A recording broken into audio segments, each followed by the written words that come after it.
शिवसेना ठाकरे गटाला मुंबईतल्या अधिक जागा देण्याबाबत काँग्रेस आणि राष्ट्रवादी आहे सकारात्मक। ठाकरे गट 20 ते 22 तर काँग्रेस 13 ते 15 जागांवर आग्रही असल्याची माहिती।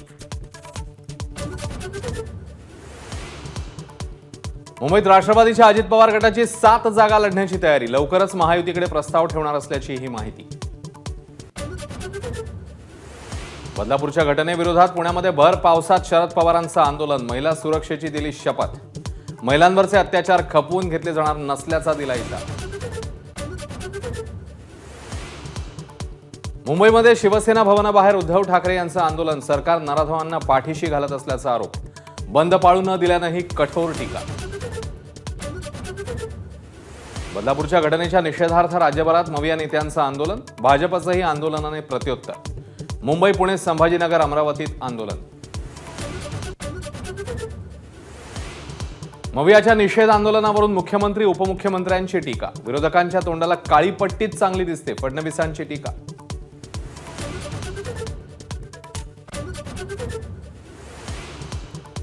लाडकी बहीणचा आणखी एखादा हप्ता मिळेल, सरकारकडे वाटायला पैसे आहेत कुठे, राज ठाकरेंचा टोला तर लोकांना काम द्या, ठाकरेंचा सल्ला।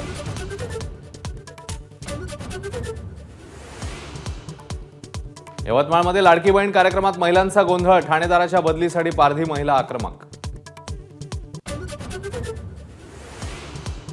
आदित्य ठाकरेच काय, शिंदे फडणवीसांच्या मतदारसंघातही उमेदवार देणार, राज ठाकरेंनी विधानसभा निवडणुकांसाठी केला निर्धार।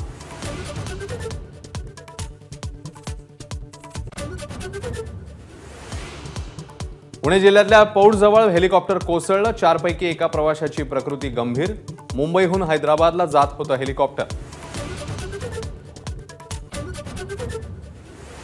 नेपाळमधल्या बस दुर्घटनेतील मृतदेह घेऊन विमान थोड्याच वेळात जळगावात येणार, रक्षा खडसे नेपाळमधून निघाले।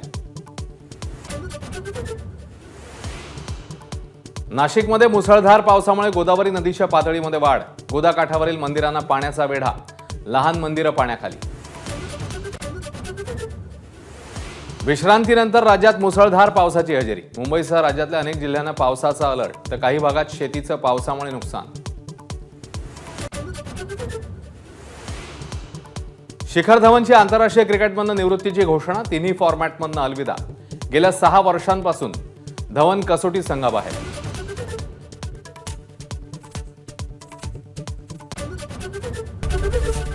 एबीपी माझा, उघडा डोळे बघा नीट।